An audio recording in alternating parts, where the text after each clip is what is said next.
Ayan, Ate Linda, dito tayo sa YT Studio app. Dapat naka-install na po kayo nito. So, click nyo lang po ang YT Studio.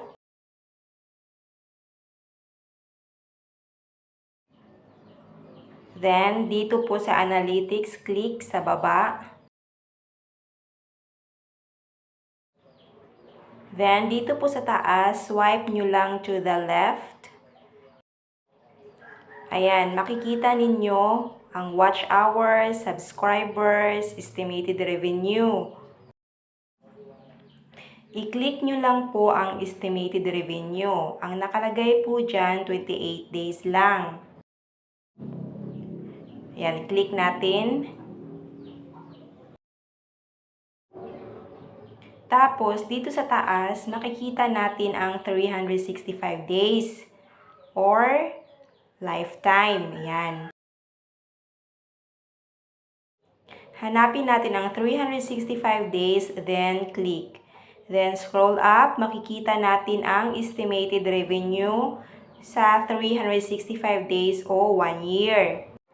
Kung gusto nyo naman po sa lifetime, swipe nyo lang to the left. Then click lifetime.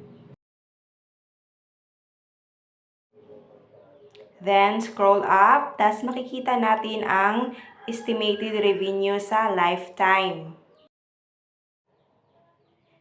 Kung gusto nyo naman po 90 days, 28 days, click nyo lang. So, ayan po ang estimated revenue sa 28 days. Diyan po makikita, Ate Linda.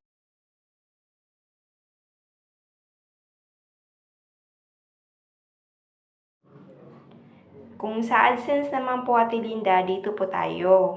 Click natin ang ating Chrome. Ayan sa baba, click.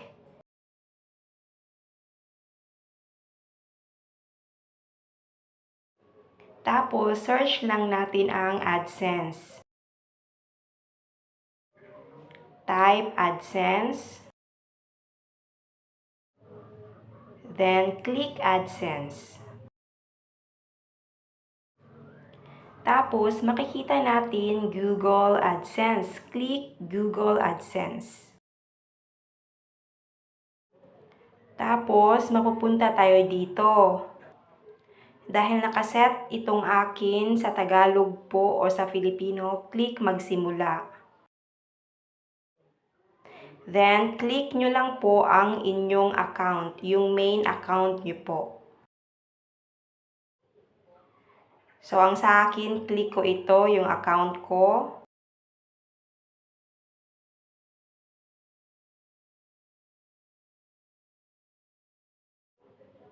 Tapos, click natin yung parang tatlong line sa taas, sa left side. Then, sa baba, hanapin ang payments. Click payments.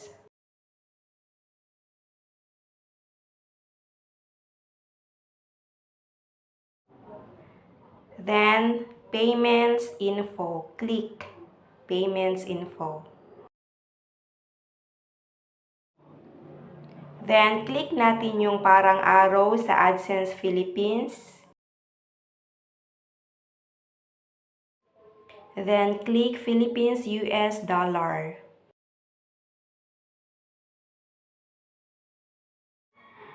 Tapos, ito na po ang ating revenue po. Pero take note lang po, monthly lang po ang update dito sa Google AdSense. Unlike po sa YT Studio na araw-araw po. Ayan po, Ate Linda. Sana po'y nakatulong.